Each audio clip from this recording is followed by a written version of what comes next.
Hey guys, B. Dean Barry, Keystone Prime Weather, and we're going to start about the process today of De-Ghettofying KPWX Unit 2. Now, I'm pretty sure, actually, that this thing was a repo at one point. This key right here, see that? This has a push-button start. This is not the key for this truck, but it is now, and it only came with one key.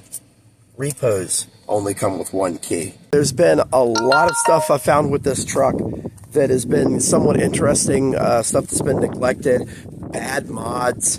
Our last video we chronicled getting this thing back home from Ohio, which went off pretty much without a hitch, but there's certain things that are needed. I've discovered a bunch of light bulbs on it that are out, and I have been under it to verify that there is no rot in the vehicle and that all the suspension components are good. Now, this is one of those things that if you're not from Pennsylvania, you might not know about, is the fact that if you get a vehicle out of Ohio, there's something that comes along with that because Ohio doesn't have vehicle inspections while Pennsylvania does. So Ohio, you just drive it around until it falls apart. Not so much here. But so far this thing's looking pretty good. Let's set to getting some of these issues taken care of and getting some of the SoundCloud scraped off of this truck. We're going to do that right now. One of the things I really wanted to get into was the smell on the interior. We're going to take care of that right now, and that's usually pretty easy. And you can start the process of getting a smell out of a car interior by changing the cabin air filter and bombing the thing with Osium. Now, we are going to be extracting this thing clean, but you want to get that bowl rolling, give it a little bit of a chance, and you're going to want to get any of that stink and that smell that's stuck in the climate control system out.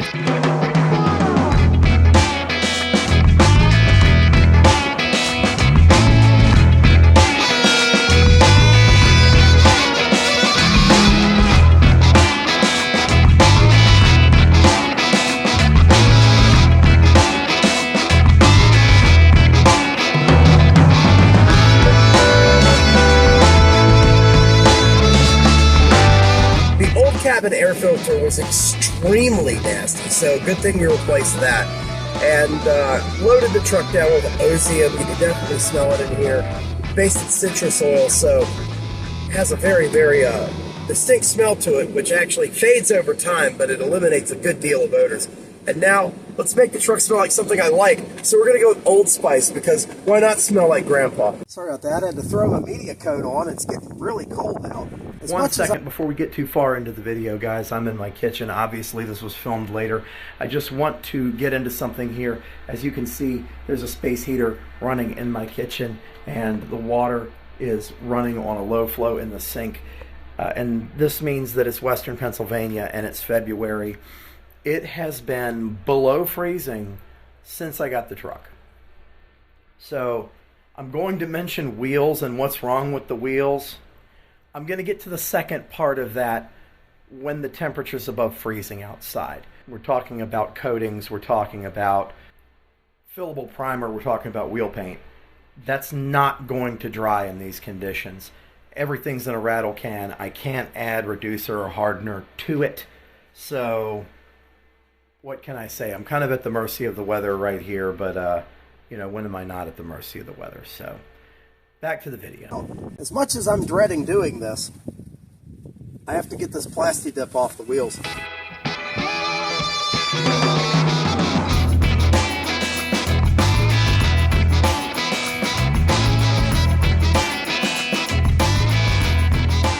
So what we have here is a really bad combination of things going on with the wheels. These are chrome wheels. Came from the factory chrome. But take a look here. The chrome plating was flaking off because we're in the Northeast up here, and you get this corrosion damage from salt on the roads during the wintertime. And to fix that, they covered it up with a coat of plasti dip, the thinnest, nastiest coat of plasti dip I've ever seen. So this has just turned into a much bigger problem. Truly, the only way to really solve this is to get them off the truck, get a grinder, set on a wire wheel and sand this stuff down, knock all this old chrome plating off through here, and get it evened out. It's really bad right here. You can see it's blue. So that's going to be a bigger job, but we're going to have to go ahead and do that. Immediately upon trying to open the hood, I realized the shocks were roached out, so you've got to go ahead and take care of that.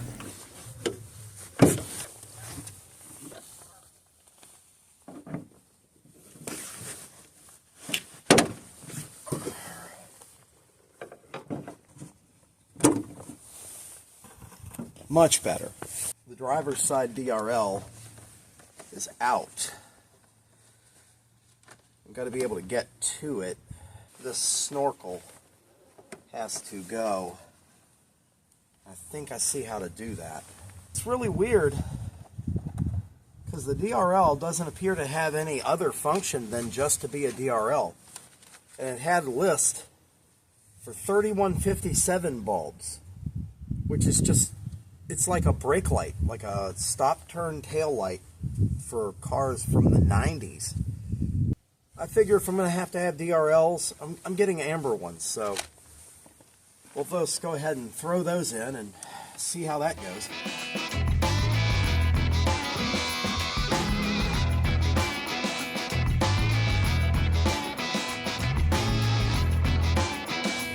Show you right there. This one's been burned out for a while. Just roasted in half. No one ever does this. But when you replace bulbs, you really should go ahead and get some dielectric grease. You'll see it noted as bulb grease. Put some down in the terminal, and that will actually help your bulbs last a lot longer. It'll avoid, for the most part, touching the glass barehanded. I know that's a consideration for like halogen headlight bulbs, but I try to do that with all bulbs.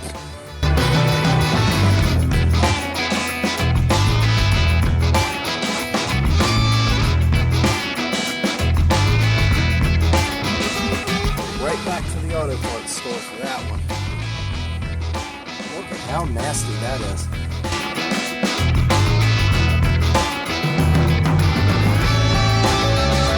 I just happened to catch sight while under the hood that somebody has already redone the water pump, and they redid it with red silicone. I don't know why you'd be using red RTV silicone for a water pump, but okay. At least it's been done. I know that video earlier didn't show this bulb being out. But even if I would have gotten the same color bulbs, I would still be replacing this. Because you replace bulbs in pairs. Always replace bulbs in pairs. Never just freeball it with one bulb unless that's all you have. That's all you absolutely have. And you know, maybe headlight bulbs would be more expensive, but when you got little bulbs like this, they already come in a 2-pack minimum. So what are you really saving by just replacing one, unless you're being super lazy?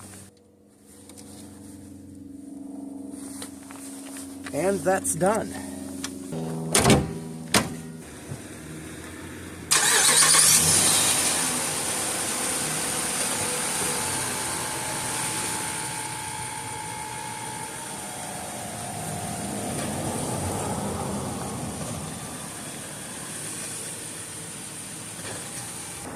We're just going to change out the air filter real quick in the parking lot. I'm just going to show you how bad off this is. Just very nasty. You can see there's a little bit of engine puke in there. This is the oil return hose right back here. It's off the crankcase ventilation. And every now and then, you know, these Hemis, they'll like to blow off some oil sometime. And you lay into them real nice and heavy. And I would believe it, especially with the quality of the previous owner that appears to have owned this truck. I'm going with Purolator because they didn't have the K&N. One thing you want to do every time you change your air filter is to write the mileage.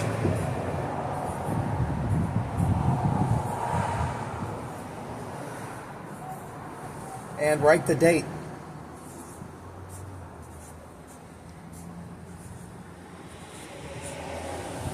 That way when you go to change it next time, you can remember what date you did it, how long ago it was, and what the mileage was.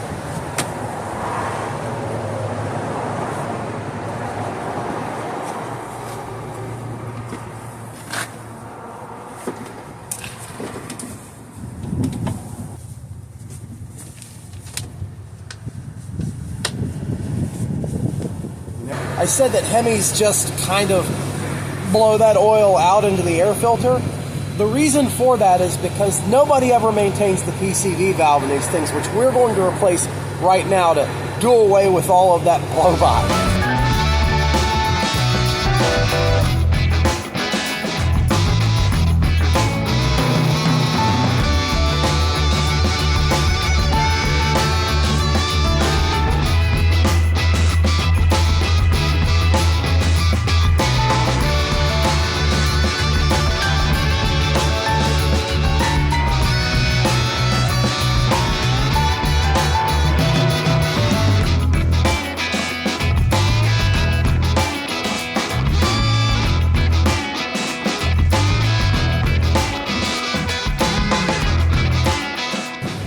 And that has the original Mopar stamping number on it. So this PCV valve has 125,000 miles on it.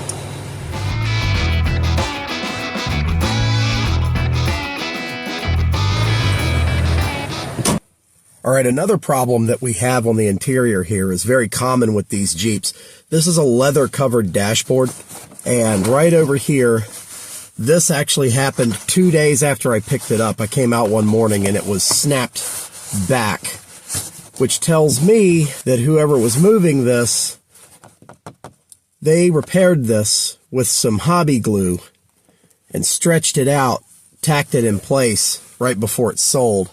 Now, I can do that, but it's not going to hold. There is a proper way to do this, and I'm going to do that when it's warmer outside, because I guarantee you them doing it in the cold didn't do any favors. So we're going to fix that with a hat. We're just gonna stick that right there, and you'd never know it was there, would you?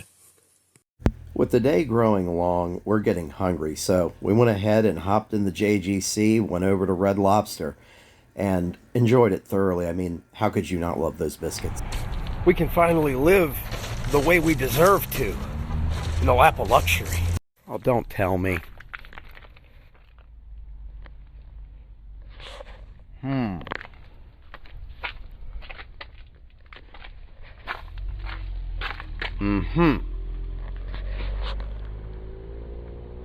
Well, we got to fix that now.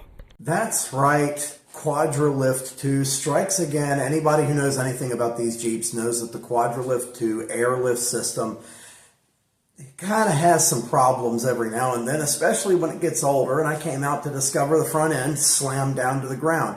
Usually that's the fault of a couple of elbows that sit on top of the shock. So I came over to my boss's shop here at Welcome Home Property Management. That's Welcome Home Property Management, 412-716-2108. Home residential construction, also handyman, landscaping services, retaining walls. We do it all. So give them a call, 412-716-2108 in the Butler, Pennsylvania area. So we're out here at the shop, and we're going to go ahead and replace the elbows on the front shocks of this Jeep for the Quadralift system, and hopefully that gets rid of our lowrider problem.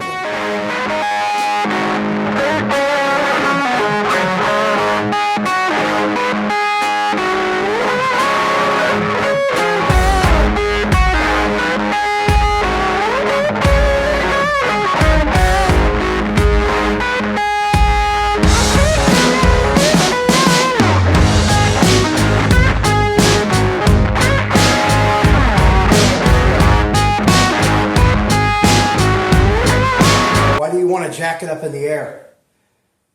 With Quadralift stuff, you got to put it at the lowest setting, the park setting, and then shut the car off so it can't refill. jack it up and get the front wheels off the ground. That pretty much puts the shocks into a state of almost like suction. So when you pop that air line off, it doesn't blow all the nitrogen out of your shocks. What's all this hubbub about? What causes this horrible problem? 99% of the time, it's these little guys right here. These sit on top of your air shocks, and even if you've had your air shocks replaced in the past at a dealership, oftentimes they don't put these back on. You're supposed to use these only one time each. These are RMTs. They're going to be part number JWK2 A210 ADFU. That's going to be the part that goes bad on these systems most often.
All right, now just a little bit of maintenance, a little maintenance item for you.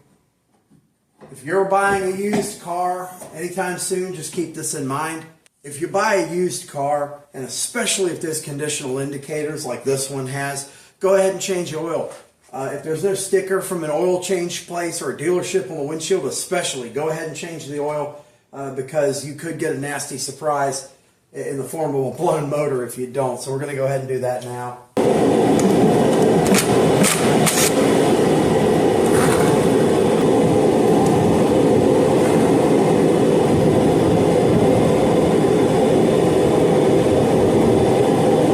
No shiny stuff. There's no grit.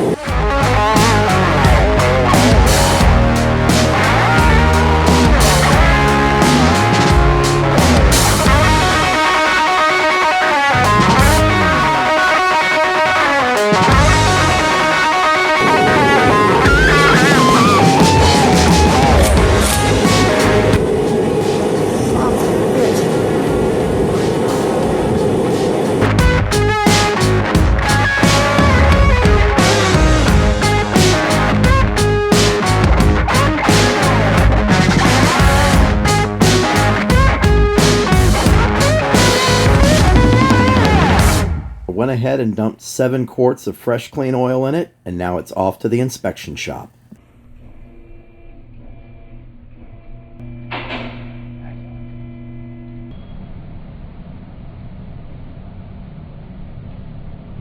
So we're all clear here on the inspection. That passed with flying colors, which is funny considering it's from Ohio. That never happens, but right here, pretty decent oil leak going. I believe it's probably the pan seal, but it's also a 5.7 Hemi, and they do that. So who knows? We'll see how hard it is to do, and then we're going to try to do it. It said the truck passed. It actually passed. Ohio truck passed the Pennsylvania inspection. You believe that stuff? Anyway, we're going to be getting it back on the ground, getting the sticker on it. We'll be out of here, and then we got to go and do some more work on the interior installation bits, and then we have to figure out how to pack a Starlink and a multi-band cell router into the back. Well, guys, all of the basic maintenance items have been taken care of. The truck is inspected. It's running healthy. It's happy. And I'm happy. This is so comfy. So we've immediately gotten to work on doing all of the interior equipment installation, and that's going to be the next video coming up. So go ahead and subscribe to the channel if you want to see more storm chasing technology and gear. And until next time, this is Beating Barry Keystone Prime. I thank you for watching.